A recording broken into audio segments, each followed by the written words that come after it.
So there are four critical resources you need to think about. As we just talked about, they're physical resources, financial resources, human resources, and intellectual resources. Let's take a look at each one of these. For physical resources, these might seem at first kind of the obvious is your company's facilities, and that is office space, company location. Are you in downtown Palo Alto, or are you in Ann Arbor, Michigan? Or are you in Delft in the Netherlands or Santiago? Where's the best place to locate your company's headquarters and where you're going to do most of the work?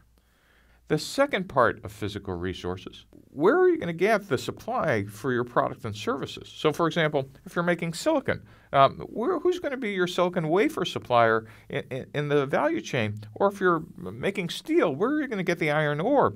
Or are you going to need thousands of square feet of warehouse space if you're going to set up a distribution center? Now, what's really interesting is this kind of obviously affects where are you going to put your company facilities? Maybe you want to have your manufacturing facility next to the key supplier. Or you might say, okay, we understand they're distant and we can manage that remotely, but you need to actually think through not only this relationship, but as you'll see, the relationship between resources and the partners part of the business model canvas, because some of these supplies and services require deep relationships, not just ordering out of a catalog, but true partnerships.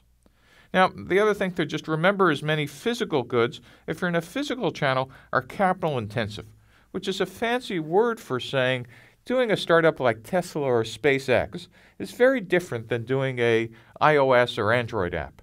The amount of resources you're going to need for physical goods just are dramatically different. And when you're thinking about the finance component, you want to really think about what happens after year one, year two, etc. How do you scale this business?